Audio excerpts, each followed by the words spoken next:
Boas, mister. E muito obrigado Olá, tudo por, bem? por estar aqui connosco. Não, Está obrigado tudo eu pelo bem e muito convite. obrigado por estar aqui Desculpa connosco. o adiamento no outro dia, mas foi inevitável. Eu não tenho problema, eu que agradeço estar aqui connosco outra vez. E lhe Ok, perguntar, obrigado. e ele começar a falar sobre a formação e como é que vê a falta do futebol de rua hoje em dia nos jovens jogadores. Olha, sobre o futebol de rua, eu acho que há várias questões implícitas na questão do futebol de rua. Eu posso dizer que tive a oportunidade de jogar futebol de rua, né? Não sei se tiveste, parece um bocadinho mais novo, Claro. Não, mas também tive. mas pronto. Então, epá, eu soube exatamente o que era jogar o futebol de rua e o que é que as vantagens que traziam jogar na rua. E muitas delas nem sequer tinham a ver com questões técnicas, ou seja, tinham muito mais a ver com a questão da dimensão emocional do jogo, da questão da competitividade, da questão mesmo das capacidades de motricidade, da agilidade, da coordenação, mas sobretudo a competitividade, a mentalidade competitiva. Eu lembro da minha rua, éramos muitos, jogávamos, nós tínhamos que jogar numa rua, para alguns era a descer, outros era a subir, né? Eu era um Claro. dos mais novos, para mim era a subir, as balizas eram de pedra, interrompida pelos carros quando estavam a passar, Claro. mas a grande qualidade daquilo, do nosso futebol de rua, era a gente ser competitivos. Nós tínhamos que ser competitivos, tínhamos que ser bons, tínhamos que vencer para continuar a jogar, porque senão estaríamos sempre mais do que uma hora à espera, porque eram mais do que 10 equipas na minha rua para jogar, 10, 11, 12 Fora, equipas. não, E, hã? volta fora. Sim, É era a como roda se. bota fora. Era a lei do mais forte, quer dizer, quem tivesse mais capacidade era aquela que ficava a equipa que estava a jogar mais tempo. Claro. Portanto, depois, essa era a primeira parte. E depois tínhamos a questão, já falei da mentalidade competitiva e a questão técnica. Obviamente que nós, para sermos competitivos, tínhamos que tecnicamente ser evoluídos para ser escolhidos pelos melhores. E eu Claro. recordo-me sempre, não é para estar aqui a gabar as minhas capacidades, que não foram muitas, porque não fui um jogador profissional de alto nível, Claro. mas tenho memória do futebol de rua de quando os jogadores mais aptos me escolheram a mim e ao meu irmão na altura para nós fazermos parte dessa equipa, e aquilo para nós foi um sentimento de orgulho, pela, não só pelo convite, mas sobretudo pelo validar das capacidades que nós tínhamos. Portanto, o futebol de rua era muito mais do que questão técnica, era sobretudo a mentalidade competitiva, na minha perspectiva. Agora, sobre a formação, a idade de jovens, eu acho que é importante retirar, primeiro do que aplicar o modelo do futebol de rua, primeiro do que aplicar, é tentar retirar aquilo que de melhor havia no futebol de rua, que já não existe, não há possibilidade por causa da segurança, hoje em dia, por aí fora, mas pelos fatores que todos já conhecemos, mas sobretudo aquilo que o futebol de rua tinha, aquelas particularidades que tinham, que desenvolviam talentos naturais, é preciso que as academias e os clubes consigam retirar aquilo que é o mais central para poder aplicar depois nos seus clubes. Claro. Isso é uma coisa que, por exemplo, o Ajax já bem feito, né? Sim, tu tens, por exemplo, tens a questão do Ajax, tens o Salzburgo, o Red Bull, os grupos Red Bull, o Leipzig, por aí fora, Claro. replicam muitas coisas associadas ao futebol de rua naquilo que são os contextos de treino dos miúdos mais jovens. Claro. Hoje a solicitação e o estímulo de motricidade é muito baixo para os miúdos jovens. Antes nós subíamos árvores, subíamos paredes, subíamos. Sem dúvida. Nós éramos. E de Eu, costas eu- e. eu sou mais novo, mas também fazia isso. E por isso é que me estou a Pronto, rir. sabes bem o que estou a dizer, árvores e por aí fora, e subíamos e até fazíamos o pino, fazíamos tudo, rodávamos, éramos muito hábeis do ponto de vista de motricidade. Hoje em dia, esse estímulo não existe com tanta naturalidade e é preciso replicar isso, porque para formar bons talentos é preciso que, do ponto de vista de motricidade e de coordenação e agilidade, os nossos meninos tenham valores adequados para depois poderem aprender outras competências. Claro. E lhe perguntar sobre o projeto Seixal. Sei que o Mister foi um dos pioneiros no projeto que o Rui Filipe implementou no Benfica e queria que nos falasse um bocadinho sobre esse projeto. Olha, sobre o projeto, obviamente que sim, fiz parte de um grupo de renovação, ou pelo menos de recriar novas práticas na Academia do Benfica, há muitos anos atrás. Como soubeste, como sabes, eu estive lá há praticamente 19 anos e começámos não foi a construir, porque a construção, o Benfica já existia, a formação do Benfica já existia há muitos Claro. anos. A nossa missão na altura foi renovar e tentar reinventar para atingirmos outro tipo de nível, aquilo que já existia. E foi essa a nossa missão, foi toda a dedicação que tivemos, um grupo foi nessa direção, tentar superar e tentar reinventar a formação para atingirmos o nível de elite no futebol atual, compreendo. E pronto, e foi isso que foi o grande projeto. Foi de facto, sobretudo, reinventar aquilo que já de bom estava feito e levar para outro nível, mais condizente com a atualidade. Ia perguntar-lhe qual era a importância do treino e como é que é a sua ideia de jogo. Qual é a sua ideia de jogo? Olha, eu vou-te responder pelo fim, porque para mim a ordem é a inversa. Primeiro, é importante teres uma ideia de jogo. É importante saberes na direção que tu queres que as tuas equipas joguem. Essa primeira esse é o primeiro pilar, ou seja, tu não consegues construir uma boa metodologia do treino se não tiveres em primeiro lugar uma boa ideia do jogo, ou seja, uma ideia do jogo estruturada. Não tem que ser complexa, não tem que ser simples, sobretudo, é que garantir que as tuas convicções, da forma como tu vês o jogo, estão presentes nessa ideia de jogo. E depois, a partir daí, é treinar em contextos de especificidade. Ou seja, e para mim o contexto de especificidade é a tua metodologia do treino tem que ir ao encontro daquilo que é a tua ideia do jogo. Ou seja, tu tens que fazer o seguinte, todas as sessões, todo o tipo de planeamento que fazes, a priorização que tu fazes, a semana de treinos que tu planeias, o próprio a sessão de treino, o exercício do treino, tem que ir ao encontro das orientações das tuas ideias do jogo, para que o treino tenha eficácia. E o treino só é eficaz se de facto te permitir, ou permitir à tua equipa, que no fim de semana, ou seja, na competição, aquilo que tu treinaste é aplicável na competição. Portanto, se não for assim, não tem sentido. Eu mais do que dizer qual é a minha ideia de jogo e qual é a minha metodologia de treino, esta para mim é sempre a primeira premissa. Primeiro, é importante teres uma ideia de jogo bem estruturada e depois construís a tua metodologia do treino para que essa ideia do jogo seja ensinada à tua equipa e que a tua equipa depois tenha capacidade de aplicá-la na competição. Portanto, é assim que eu vejo a relação entre a ideia do jogo e os métodos de treino. Claro. E lhe perguntar, identidade barra estratégia ou as duas coisas juntas? Não, eu acredito primeiro a tua identidade é sempre resultado daquilo que falámos há pouco. A identidade da tua equipa é sempre o resultado da tua ideia de jogo e da forma como tu treinas. Não. Isso para mim é que é a tua identidade. Porque eu vou-te dar um exemplo. Repara, tu podes ter uma ideia de jogo fantástica, cheia de variantes e cheia de possibilidades de ser forte, mas isso não vai ser o suficiente para tu seres forte na competição, para tu desenvolveres jogadores importantes na competição. Ou seja, aquilo que vai ser importante é a tua orientação de ideia do jogo, ou seja, as tuas ideias, as tuas orientações sobre a ideia do jogo e a forma como tu treinas. E se o treino vai ser uma ferramenta importante para tu ensinares as tuas ideias do jogo. Só isso. Claro. Isso é que vai ser a tua identidade. De outra forma, tu podes ser um grande treinador de campo, podes ter os melhores métodos por aí fora, ou tu achaste ter os melhores métodos, mas se não tiveres uma ideia de jogo, ou se esses treinos, se essa metodologia não for ao encontro de uma determinada forma de jogar, acaba por ser não ser eficaz. Portanto, a tua identidade vai sempre ser resultado da conjugação das duas coisas. Da interligação entre a ideia do jogo e os métodos de treino. E depois a questão estratégica. A estratégia é, sobretudo, aquilo que tu tens que fazer na competição, na minha perspectiva, a estratégia é aplicável a cada momento da competição. E eu não considero a estratégia como uma dimensão. Considero, sim, a estratégia transversal a todas as dimensões. Porquê? Vamos imaginar. E o que vou dizer o que é que eu quero dizer com isto.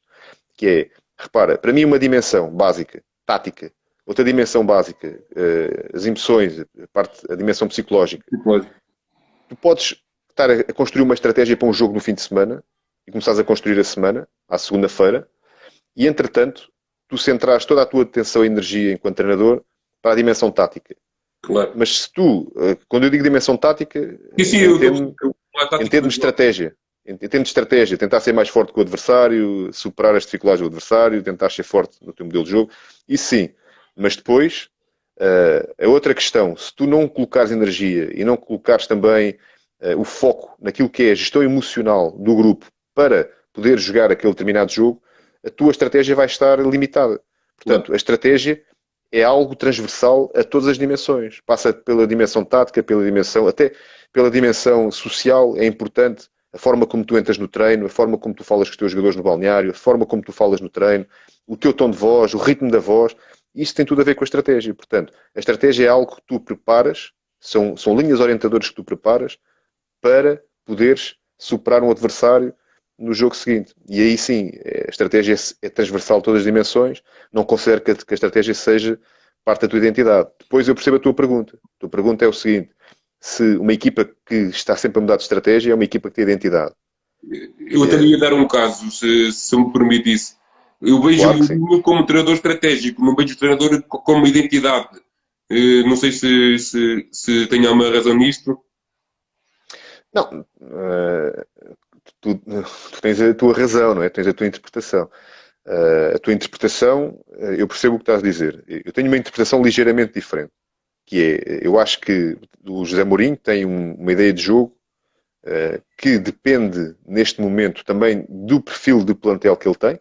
Ou seja, é um treinador que entrou a meio, e um Sim, treinador que entra a meio está sempre limitado no seu trabalho. Limitado, diria, não claro. estou a dizer que está diminuído, estou a dizer que está limitado porque tem à sua disposição um plantel que, se calhar, ele próprio tem que se adaptar mais ao plantel do que o plantel adaptar-se a ele. Isto porquê? Porque a Claro. meio da temporada não há tempo suficiente para tu aplicares uma ideia de jogo, não há treinos, não há margem para errares, não há jogos de preparação. Portanto, não tens tempo suficiente para construir as coisas de raiz. Tens que ser tu a adaptar-te mais ao plantel que tu tens. E desta forma, o Mourinho, neste momento, na minha perspectiva, e como um dos melhores treinadores do mundo e de sempre, um, pelo menos eu reconheço isso nele, Sim, eu acho sim, que sim. ele está muito mais agarrado neste momento a tirar o máximo da sua equipa e a tentar avaliar ao máximo a sua equipa, para depois no próximo ano sim construir uma identidade muito mais ajustada àquilo que ele e o staff dele têm como ideia para aplicar na sua equipa. Claro. Ia perguntar ao Mister agora se prefere ir para o Bola ou Liverpool. É um dilema. Se prefiro posse de bola ao Liverpool, Ao Liverpool, porque vejo o Liverpool como uma equipa de transição mais do que propriamente como uma equipa de ataque organizado. eu não quero estar constantemente a discordar de ti, mas nesta questão também discordo um bocado de ti. Eu acho que o Liverpool é uma equipa que não é de transição rápida. Não considero o Liverpool uma equipa de transição rápida. Considero uma equipa objetiva na posse, que é diferente. Ou Okay. seja, o Liverpool tem uma característica que é, no momento de transição do ataque para a defesa, é uma equipa muito pressionante e é uma equipa que tenta rapidamente recuperar a bola, no Sim. counter-pressing, ou seja, procura rapidamente evitar que o adversário tenha iniciativa. A tal E transição organizada, não é, Mister? é uma transição organizada, não é? É um tipo de transição organizada que é pressionante, ou seja, que não quer dar iniciativa ao adversário. E como nós sabemos, o Liverpool, em muitas das ocasiões que perde a bola, recupera a bola perto da área do adversário. E para mim o que Claro. faz a diferença entre um ataque de posse de bola objetivo e um ataque de posse de bola que às vezes é só por ter a bola, é de facto aquilo que o Liverpool faz para Claro. identificar aquilo que é a objetividade, que é quando recupera a bola próximo da área, não faz posse de bola por posse de bola, não faz posse por posse, faz posse para criar rapidamente situações que o levem à baliza adversária. E por outro lado, eu acho que o Liverpool é uma equipa que, ao nível da posse de bola, desde a primeira fase de construção do seu guarda-redes até a chegar à baliza adversária, eu considero o Liverpool com uma dinâmica muito mais associada a uma ideia de jogo de posse de bola do que propriamente uma ideia de jogo de ataque rápido. Porque ataque rápido, em 3 4 passos, tu procuras chegar à baliza, 3 4 passos procuras chegar no último terço. Enquanto o Liverpool é um jogo elaborado que procura, em primeiro lugar, criar situações de homem livre, ou seja, procurar um homem livre, e quando Claro. tem esse homem livre, é isso que faz a diferença na equipa do Liverpool, que é uma das equipas, na minha perspectiva, que jogam melhor futebol atualmente, e eu acho que isto também é uma ideia geral, não só pelos estilos de conquista, mas sobretudo pela forma de jogar, é que quando tem homem livre, é muito rápido a atacar o espaço. Quando cria espaço, ataca bem o espaço. E há outras equipas que, quando têm homem livre e têm espaço para criar, têm algumas dificuldades em fazê-lo, e daí eu considerar que a equipa de Liverpool não é uma equipa de transição rápida e de ataques rápidos, é uma equipa que, em posse de bola, é uma equipa bastante objetiva quando tem homem livre. Estava-me a falar, por exemplo, no passe em profundidade, né? É nisso que está a falar no ataque rápido. Sim, o ataque rápido é assim. Eu vejo o ataque rápido como tu recuperas a bola e tu tentas rapidamente, em poucos passes, em poucos toques na bola, tu procuras aproveitar o desposicionamento que o ataque do adversário criou neles, alguns desequilíbrios. Sabendo que a possibilidade de ficar sem a bola rapidamente também é grande. Ou seja, Claro. corres esse risco. Mas é um risco assumido e as equipas fazem isso com esse risco assumido. Mas também, em muitas vezes, têm jogadores com esse perfil e o treinador tem uma ideia de jogo, pode ter uma ideia de jogo muito eficaz com esse tipo de modelo de jogo. Não estou a fazer juízos de valor, que se é bom, se é mau. Estou a dizer é que, no caso do Liverpool, é uma equipa que prefere, naquilo que eu interpreto, prefere que ter a posse de bola, encontrar homem livre e aí sim, depois do homem livre, quando o espaço está encontrado, progredir e aí o Liverpool é uma equipa letal quando tem espaço criado. Claro. E lhe perguntar se puderes nos revelar algumas histórias que teve engraçadas no Seixal. Olha, eu tive muitas histórias no Seixal, né? São praticamente 19 anos, né? Claro. Eu comecei nos escalões de base, fui subindo, tive. Deixa-me só enviar aqui um abraço forte aqui ao Alexandre Alfaiate, que também tive muitas histórias com ele. Claro.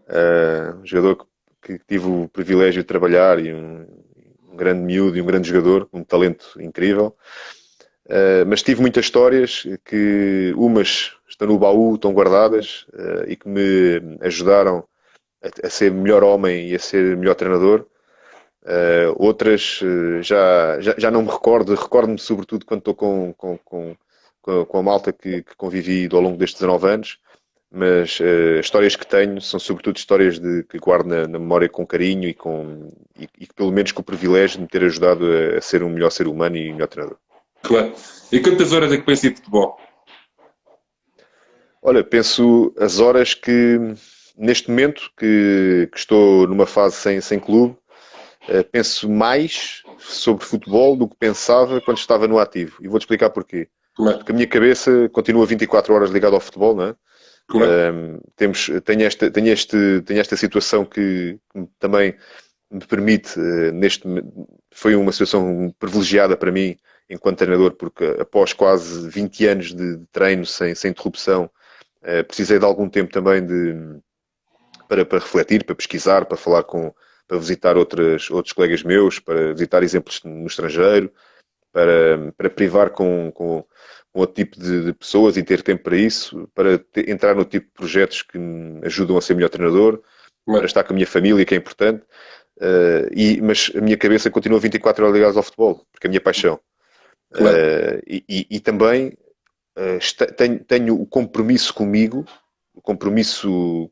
natural, de no próximo desafio eu estar mais preparado ainda do que estava há um mês atrás, há um ano atrás e por aí fora. Portanto, eu para estar preparado continuo a investir 24 horas no futebol. Quando estava no ativo, ou quando estou no ativo, procuro não estar 24 horas, procuro ter os meus momentos de off, desligar o botão, Claro. porque como tu sabes, a profissão de futebol, sobretudo na função de treinador, tu tens uma intensidade tão alta que em muitos momentos da tua vida tu precisas, e do dia e da semana, tu precisas de facto ter mecanismos para poder desligares o botão, para quando voltares a ligá-lo, estares completamente racional e muito mais esclarecido para tomar boas decisões, Claro. que são importantes no futebol. Claro. E se puder responder a perguntas dos nossos seguidores, tenho aqui uma pergunta feita, que é do Miguel Romo, que manda-lhe um abraço Claro. e que lhe pergunta qual foi aquele jogador na formação do Seixal, que ele é bifiquista, o Miguel,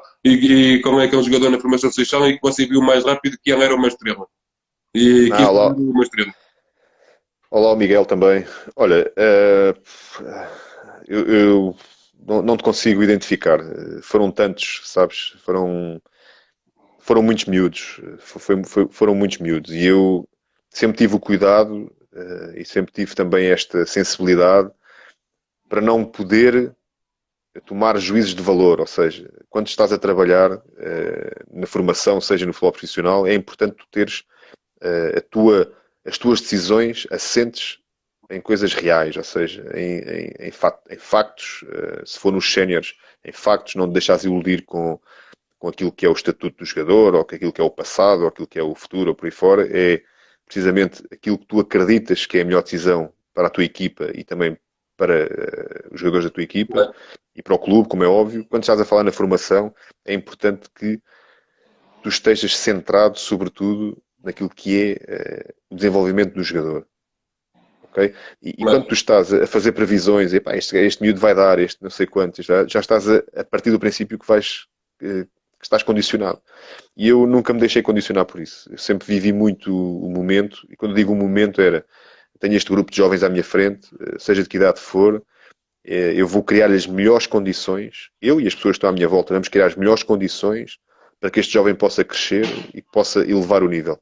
Esse foi sempre a minha mentalidade.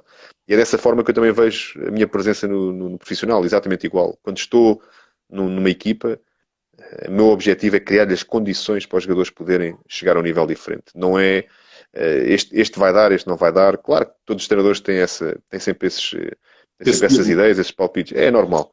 É normal. Avaliar. Nós constantemente avaliamos, não é? Até quando estamos ao espelho, estamos a avaliar a nós próprios. Mas, ou seja, isso nunca vamos mudar. Mas eu prefiro ter uma avaliação centrada naquilo que são factos. E em relação aos miúdos, houve muitos miúdos que me fizeram... muitos deram muitas alegrias, porque se calhar muita gente, ou grande parte das pessoas, não acreditavam que eles podiam ter sido jogadores e chegaram a um nível de excelência. Outros que, por muita pena minha, não conseguiram se ingrar no futebol, mas com orgulho também estão noutras profissões e estão a ter sucesso na sua vida. Claro. E outros que era tão claro para mim, como claro para qualquer pessoa, que o futebol seria sempre a sua vida. Claro. E o Mister agora falou num caso que eu já ouvi um bocado de uma história sua em que falava, por exemplo, no Bernardo Silva, em que ninguém dava nada por ele, ou não, ninguém dava nada por ele, não, era por causa do físico, e o Mister lhe disse para ele esperar um ano e que ia arrebentar. Sim, eu sempre por princípio, eu sempre acreditei em todos os jovens que têm à minha frente. Claro. Jamais iria desacreditar num determinado jovem. E quando não acreditava que estar ali era melhor para cada jogador, eu sempre fui honesto. Nunca deixei de lhe dizer a verdade. E havia jovens que aceitavam e que queriam ouvir o que é que tinham que fazer para elevar o nível, e haviam outros que simplesmente foram à vida deles e desistiram e com toda a legitimidade. Portanto, eu sempre fui muito verdadeiro. E em relação ao Bernardo, perguntaste sobre o Bernardo, e digo-te porque é público e estou à vontade, porque ainda recentemente ia falar com ele e as coisas, isto é público. O Bernardo, a conversa que tive com ele quando ele ainda era sub-18 foi de facto que eu achava que ele tinha um potencial gigante, que acreditava nele cegamente, que só dependia dele, se ele acreditasse nele, só dependia dele o facto de atingir o nível que ele queria e que sonhava. E disse-lhe isso quando ele era sub-18. Portanto, que a vida não é linear, ou seja, que não somos sempre os melhores, não somos sempre bem-sucedidos, que cria-nos obstáculos, e é nesses obstáculos que nós temos que perceber o que é que temos que fazer para ultrapassá-los e voltar outra vez ao nosso rumo. E o Bernardo precisava, se calhar, de uma fase em que não sentisse tanta percepção de controle e tanta percepção de perceber que tinha sucesso em todas as suas ações, para ele próprio saber lidar com a frustração, resistir à frustração. E foi isso que ele fez, dependia dele, o mérito é totalmente dele. A minha única participação naquilo que foi o crescimento dele foi criar-lhe as condições para ele acreditar e para ele desenvolver as coisas menos boas que tinha. Claro. E lhe perguntar agora, e falou nisso também, o valor da inteligência emocional no atleta. É decisivo. A inteligência emocional é decisiva naquilo que é a afirmação no profissional. Normalmente, uma das conversas que tenho e mantenho mantenho a relação, felizmente, com todos os jovens que trabalhei, e alguns deles ainda estão num processo de formação. Aquilo que lhes digo é sempre o mesmo. Se imaginam que no futebol profissional as equipas de alto nível, que as equipas só têm um jogador por posição e que basta ter talento para poder ser opção, que comecem a procurar outra profissão. Portanto, Não dá, quer dizer, Não, as equipas de elite têm normalmente dois, três, às vezes até quatro jogadores para a mesma posição. sem E só dúvida. os mais aptos é que são opção. Porque quando falamos de futebol profissional, de altíssimo nível, falamos sobretudo de rendimento. E o jogador, para poder ser opção, tem que ter rendimento, tem que mostrar indicadores de rendimento. E esses indicadores de rendimento só os consegues ter se emocionalmente tu conseguires estar sempre ligado ao botão nos treinos, nos jogos, no teu descanso, naquilo que é a relação que tens com o balneário, na gestão com os teus colegas, tudo. Portanto, tens de estar sempre ligado. E essa gestão emocional, do controle emocional, é decisiva para um jovem poder afirmar-se no profissional. Claro. E lhe perguntar agora, acredita em equipas defensivas ou ofensivas ou equipas equilibradas? Acredito em equipas equilibradas. Eu sou um treinador por minha natureza ofensivo, ou seja, gosto de ver o jogo a atacar, gosto de ver o jogo a pressionar, gosto de ver. Eu tenho uma perspectiva ofensiva do jogo, Claro. mas essa é a minha convicção. Mas eu tenho a certeza que há várias ideias com sucesso. Não sou radical ao ponto de dizer que apenas a minha ideia está certa. Não, eu tenho convicção nas minhas ideias e sei quais são. Agora, acredito que há várias formas de chegar ao sucesso. Acredito que há muitos bons treinadores com ideias opostas à minha que têm um excelente trabalho feito e têm um potencial gigante e que vão ter muito sucesso. Portanto, acredito nisso tudo, mas acredito sobretudo que cada treinador deve ter a sua ideia, porque se acreditar na sua ideia, mais fácil será a comunicação para com os seus jogadores. Eu teria a perguntar se Guardiola barra Simeone era uma simbiose perfeita. Não, eu acredito que Guardiola barra Guardiola é a maior, eu acho que é a maior virtude do Guardiola. E Simeone barra Simeone é a maior virtude do Simeone. Acho que são são ideias de excelência. Eu acho que estamos a falar de dois treinadores do melhor que há no futebol nos últimos anos e com ideias ligeiramente distintas do ponto de vista daquilo que é os conceitos, ligeiramente, se calhar não é tão ligeiramente, é um bocadinho Então, mais do que ligeiro, se calhar. mas são assim, opostas. Tu sabes que eu tenho uma ideia diferente do Simeone. Eu acho que o Simeone, eu tenho uma ideia diferente porque eu joguei contra ele agora no Mónaco, quando jogámos a Liga dos Campeões, e eu tive a oportunidade de estar a analisar, eu tive que analisar a equipa, tive que analisar com detalhe a equipa e todas as suas ideias e por aí fora, com detalhe, e eu encontrei muitas ações daquilo que já conhecia dele, mas encontrei muitas ações da sua equipa que nada tem a ver com bloco baixo e com transições rápidas. Há coisas muito bem feitas, mesmo numa ideia de posse, e eu acho que há uma ideia algo errada daquilo que o Simeone representa. Eu acho que o Simeone, quando tem que ser ofensivo, já mostrou que o é, quando tem que ser pressionante, já mostrou que o é. Eu acho que é um treinador muito completo, mas que, obviamente, aquilo que está no seu registro é de facto que quando joga com as equipas do seu nível ou do nível ligeiramente superior ou até às vezes mesmo ligeiramente inferior, que adopte uma situação de defesa mais baixa e espera pelo adversário e pelo adversário para depois poder ter iniciativa. Isso sim, isso é marcado. E o Guardiola é diferente, portanto, mas são dois treinadores de elite com ideias algo distintas que para mim, se misturasses os dois, irias ter um treinador mediano. Sério? Eu pensava que era o treinador perfeito, as duas ideias juntas. Não, irias ter um treinador mediano porque era um treinador confuso. Claro. Porque aquilo que eu acredito é um treinador esclarecido das suas ideias. O Guardiola é um treinador esclarecido das suas ideias e o Simeone é um treinador esclarecido das suas ideias. Portanto, isso contraria tudo em que eu acredito. Eu acho que um treinador não é uma mistura de várias ideias. Eu acho que um treinador é sempre um treinador que procura recolher informações de vários treinadores que se identifiquem com a sua filosofia do jogo, filosofia de treino, por aí fora, filosofia de liderança. Isso sim. Agora, quando tu pretendes ir buscar ideias de todo lado, hoje é o Simeone, amanhã és o Guardiola, depois és o Mourinho, depois é não sei quantos, Claro. acabas por ser um treinador confuso. Eu fui pesquisar umas coisas suas e vi que o Mister fala muito nos jogos reduzidos. Em que é que isso consiste, Olha, basicamente? antes de responder, deixa-me mandar aqui um grande abraço para Angola, para um grande amigo meu que é o Miller Gomes, um grande treinador, um grande profissional de futebol, e quero-lhe mandar um grande abraço de saudades. Depois, em relação aos jogos reduzidos, eu sou um treinador que defende formas jogadas. Sou um treinador que defende uma pedagogia não linear do jogo. Ou seja, gosto que os treinos, gosto que o exercício promova tomadas de decisão dos Claro. nossos jogadores.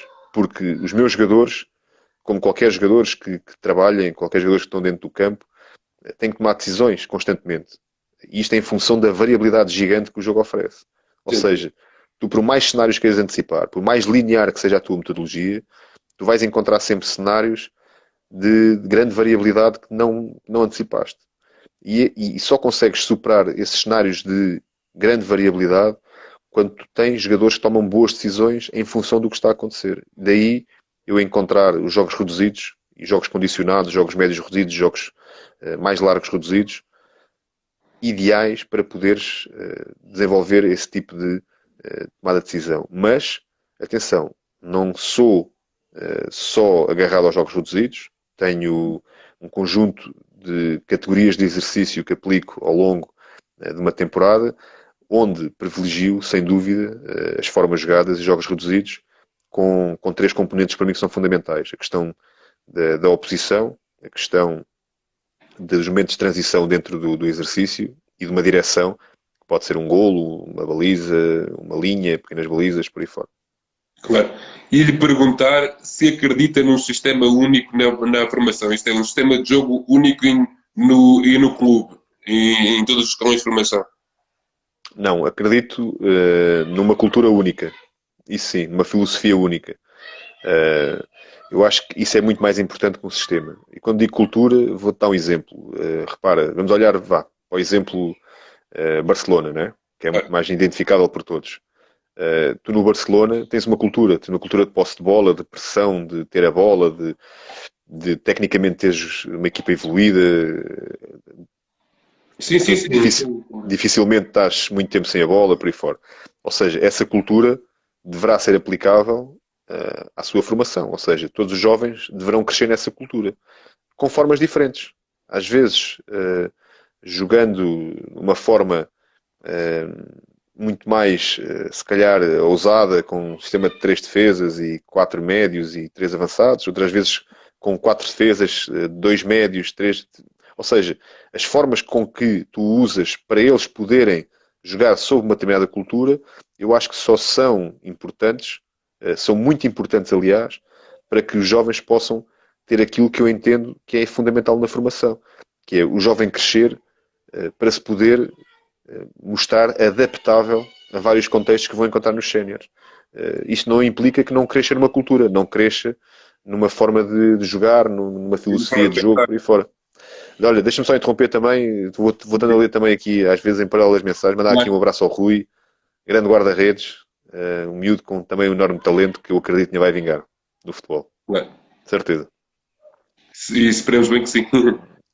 Vai, de certeza. Então, ia perguntar agora ao Mister, acredita... Não, era exercícios variam conforme as idades, conforme os escalões, exercícios de treino? Sim, o exercício de treino varia, sobretudo ao nível da complexidade. Eu vou um bocado mais longe. O exercício varia a nível da complexidade, mesmo nos séniores.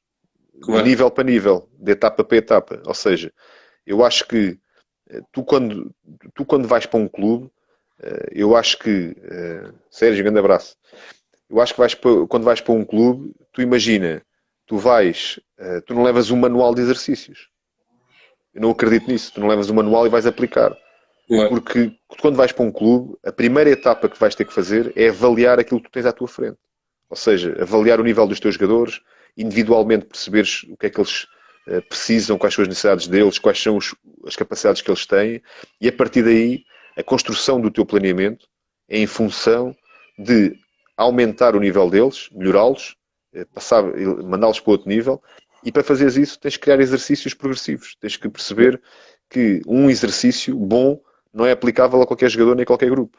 O exercício bom é aquele que é aplicável a um determinado grupo. É um exercício que aquele grupo está a precisar, as necessidades do grupo estão a precisar ou daquele jogador está a precisar para que ele possa evoluir. Claro. E como é que se controla o ego e como é que se faz essa gestão psicológica do atleta? Olha, e não há fórmulas para te dizer, não tenho uma fórmula para te dizer, olha, é assim que gera o ego deste ou daquele outro. Aquilo que eu acredito, e a minha perspectiva, é que tu tens que, mais do que tudo, teres os teus pilares de liderança. Ou Claro. seja, aquilo que te vai guiar na tua liderança. E eu acredito, convictamente, que os pilares que eu tenho são os pilares que se adequam mais à minha forma de liderar porque são genuínos. Claro. Porque também choca com a minha personalidade e com o meu caráter. E isto, para mim, o que é que eu quero dizer com isto? São pilares de verdade, honestidade, de exigência, de disciplina. Portanto, são alguns dos pilares pelos quais eu me guio todos os dias no processo. Portanto, e isto ajuda-me a fazer uma gestão do grupo e das individualidades de acordo com as minhas convicções.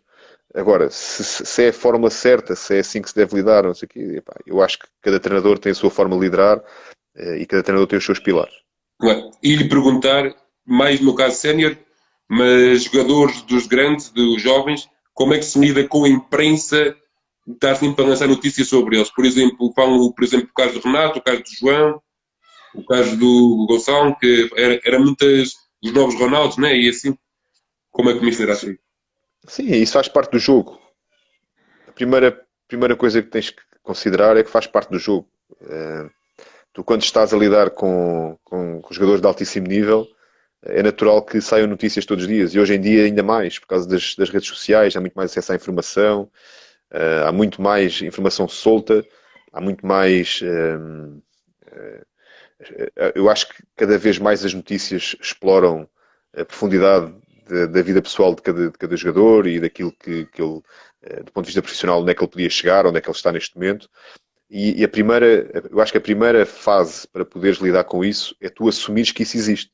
Claro, Portanto, isto é uma realidade.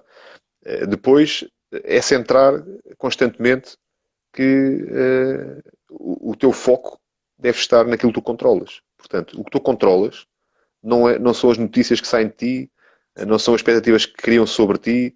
O que tu controlas é exatamente aquilo que tu fazes no teu dia a dia. É a forma como tu treinas, é a forma como tu jogas, é a forma como tu descansas, é a forma como tu ouves, é a forma como tu. Ou seja, aquilo que tu controlas deve ser o teu foco. Aquilo que tu não controlas, o melhor é não perder muito tempo com isso. claro. E lhe perguntar como é que viu o ressurgimento do Renato este último ano no Lille, que teve um bocado desaparecido quando foi para uma super equipa, como a canal do Bayern, e regressou agora em grande forma. Vejo com naturalidade. O Renato, a mim nunca me enganou. Portanto, o Renato é um jogador que eu sempre acreditei. Acho que, da mesma forma que entendo que os jogadores tenham que passar por fases menos positivas na sua carreira, sobretudo nas idades mais jovens, para que aprendam e que possam criar mecanismos de controlo e resistência à frustração e por aí fora, são fundamentais. Há uns que não precisam disso, porque a carreira não lhes cria essas dificuldades e felizmente é sempre a subir. Mas na grande parte dos jogadores isso acontece. E o Renato aconteceu se calhar na altura certa. Apesar de ser um grandíssimo jogador, é um jogador com um talento incrível a todos os níveis, Não concordo. passou por algumas dificuldades, portanto, passou dificuldades sobretudo no Bayern e depois também na passagem pelo Swansea. E eu acho que esse tipo de desafios fizeram-no entender que algo estava a faltar. Alguma experiência, algum tipo de experiência lhe faltaria para ele poder vingar. E essa aprendizagem que ele teve, natural, porque ele é um miúdo muito inteligente, mas também com o apoio de muita gente que está à volta dele, que quer bem dele, ajudou neste momento a voltar outra vez àquilo que ele é. E acho que ainda mais de Renato vamos ver nos próximos anos, porque é de facto um jogador extraordinário. Quando ele me apareceu a arrebentar naquele Euro 2016 e no Benfica, fazia-me lembrar o Edgar Davids ao Matuidi e depois vi com estranheza a opção Bayern, porque não parecia que era uma opção para eles mais correta. Não, se calhar foi certa. Nós vamos ter essa conclusão daqui a uns anos, não é? Se calhar foi a opção certa. E daí ele neste momento estar outra vez a voltar àquilo que ele deve ser. E a estabilidade na carreira dele, se calhar, vai depender muito dessa experiência menos conseguida, né, que teve no Bayern. Portanto, a partir daqui, eu acho que ele vai continuar estável, mas estável sempre com um sentido progressivo na sua carreira. Claro. E lhe perguntar como é que correu aquela experiência, e como é que foi para si estar a trabalhar com o Thierry Henry no Mónaco. Olha, foi uma experiência apaixonante. Foi um desafio que eu, na altura, o Thierry me confrontou para poder acompanhá-lo e convidou-me. Eu tive essa honra de ter o convite do meu grande amigo e de uma figura que eu já, apesar de já conhecer e já tinha convívio com ele próximo, Claro. mas é uma figura que eu sempre admirei enquanto adepto de futebol.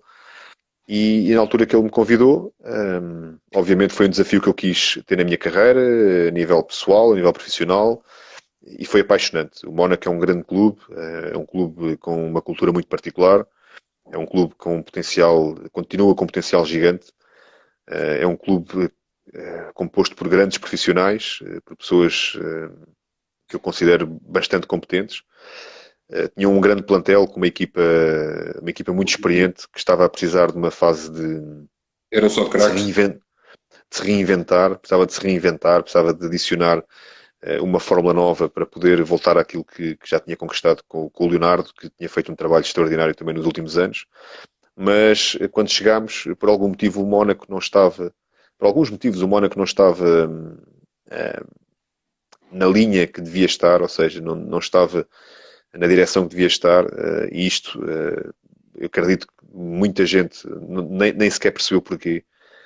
Porque, como disse, o Leonardo é um treinador extraordinário, que fez um trabalho extraordinário, E foi que não, campeão lá. E, foi campeão e que fez um trabalho incrível no Mónaco nos últimos anos, e é um grande treinador. sim, sim. Portanto, a responsabilidade é uma responsabilidade que provavelmente as pessoas não conseguiam perceber porquê.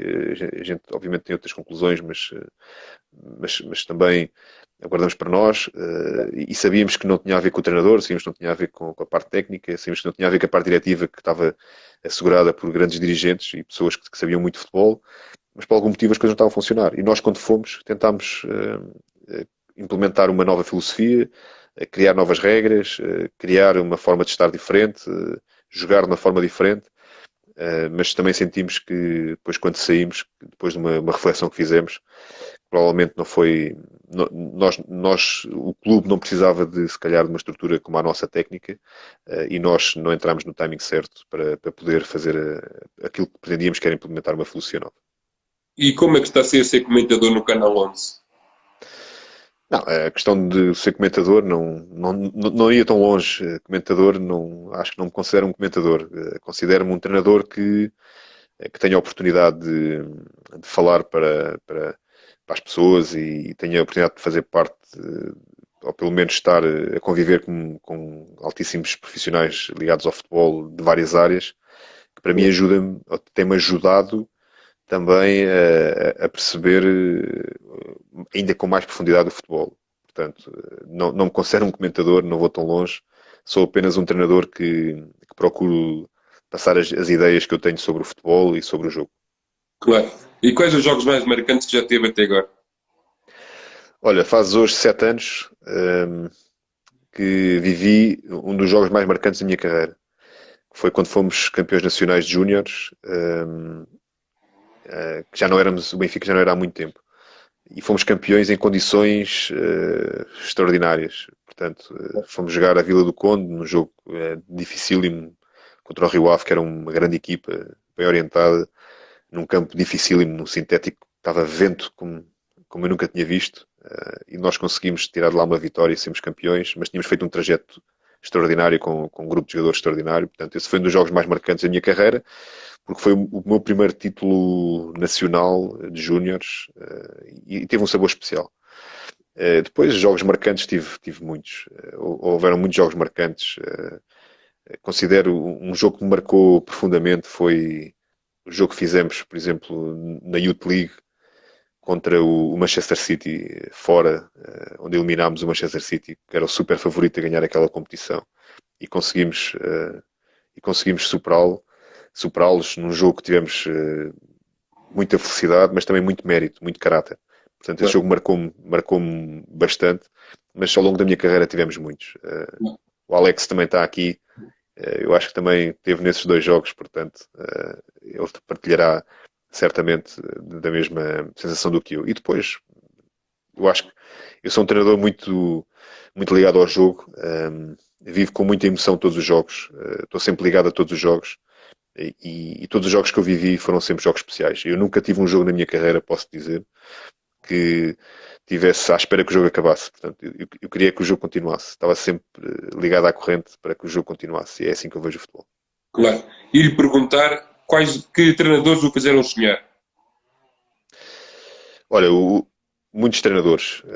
Eu cresci numa era em que eu comecei a ver futebol a sério a partir de 86. Lembro-me de ver futebol a partir de 86. Muitos treinadores portugueses me influenciaram. Vários. Lembro-me de o Tony, eu acho que foi uma figura que me influenciou. O Carlos Queiroz, uma figura que me influenciou bastante. Eu acho que. Mas houve um ponto de viragem na minha cabeça. Foi quando eu deixei de ser jogador de futebol. Jogava numa. Eu digo Tony, digo Josualdo Ferreira, digo Carlos Queiroz, epá, muitos treinadores. Digo-te o Fernando Santos, que foi um treinador de enorme sucesso que eu admirava bastante. O Jaime Pacheco, na altura, era um treinador diferente, era um treinador que tinha. Eu, como era jogador, via o jogo de outra forma. Claro. Eu admirava muitos treinadores. Cruyff no estrangeiro, Bobby Robson. Havia muitos treinadores que eu admirava. Eu até costumo dizer, desculpe, eu até costumo dizer que a Coreia foi sinónimo de futebol. Sim, portanto, eu acho que eu comecei a ver futebol a partir de 86, portanto, Fábio Capello, ou seja, eu admirava muitos treinadores de futebol. Mas houve um momento de viragem na minha carreira, ou seja, quando deixei de jogar futebol, quando jogava ao nível do CPP este ano, do Campeonato de Portugal, das três Claro. divisões por aí fora, e passei a ser treinador, na altura em que o Mourinho passou a ser uma figura importante em Portugal, ou seja, na altura em que o Mourinho deixou de ser treinador adjunto do Barcelona e passou a ser treinador do Benfica na altura e depois do Leiria e o Mourinho teve um impacto muito grande na forma de eu ver o jogo, de eu ver o treino, de eu ver a comunicação, influenciou-me bastante. E depois, mais recentemente, eu tenho tido a oportunidade de lidar com muitos treinadores, felizmente, e há um treinador que eu, de facto, tenho uma admiração muito grande, sobretudo pela forma como vê o jogo, que é o Sarri.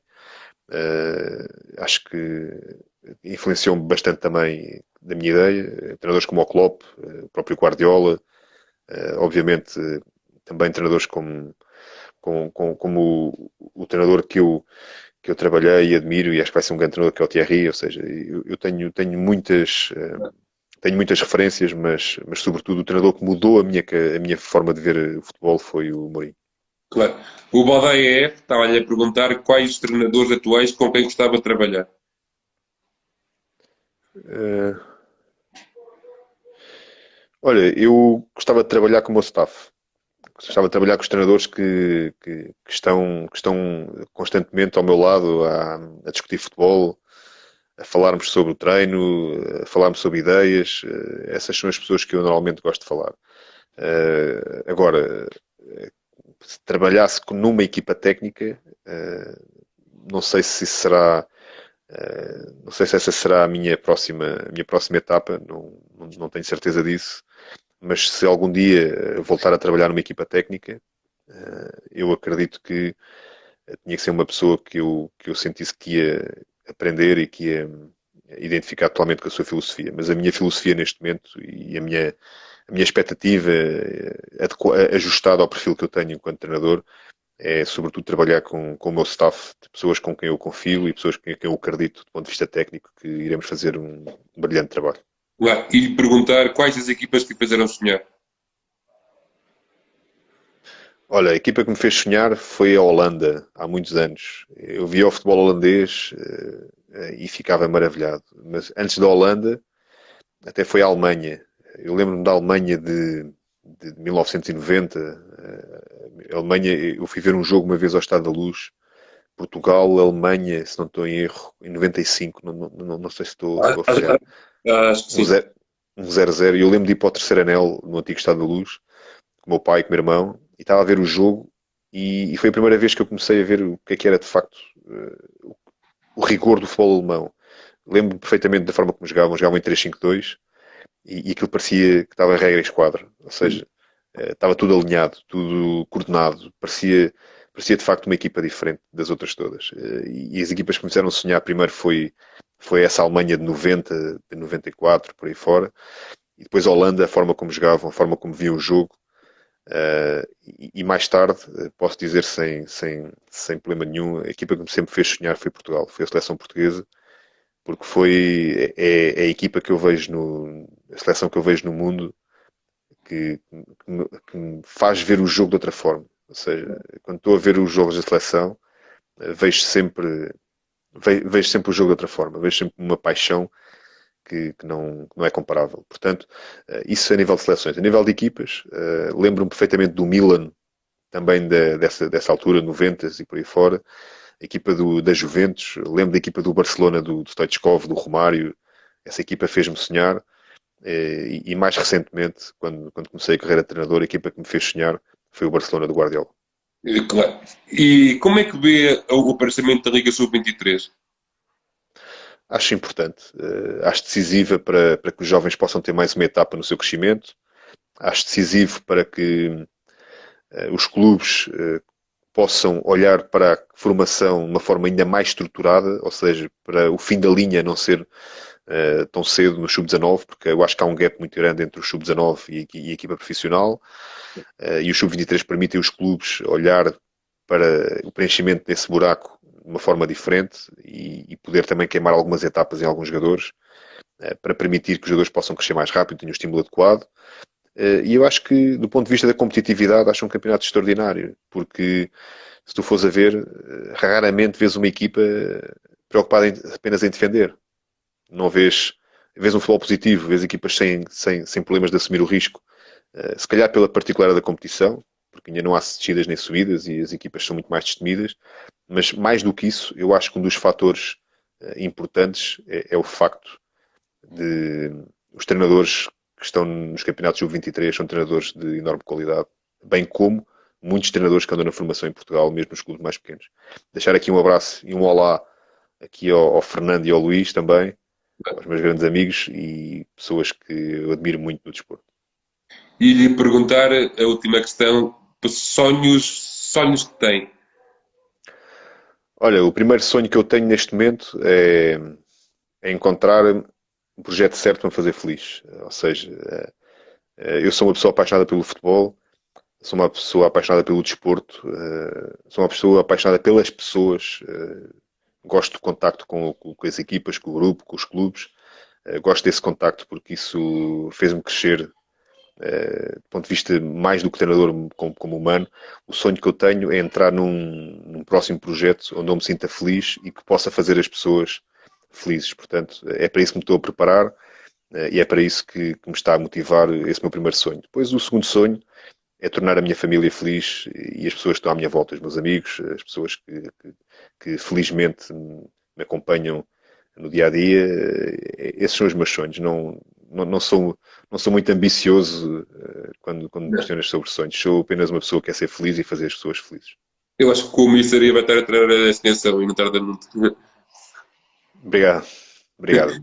Eu até lhe ia perguntar que eu até pensava que você aqui ia treinar o Benfica naquela altura em que entrou por um laje.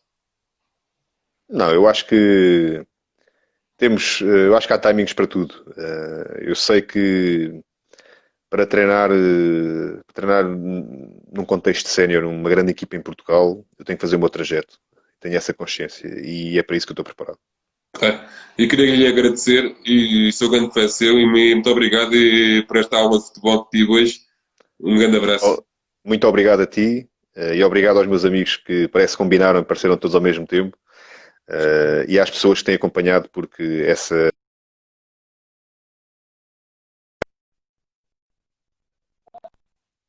para no próximo projeto ter sucesso. E muito obrigado. Um grande abraço.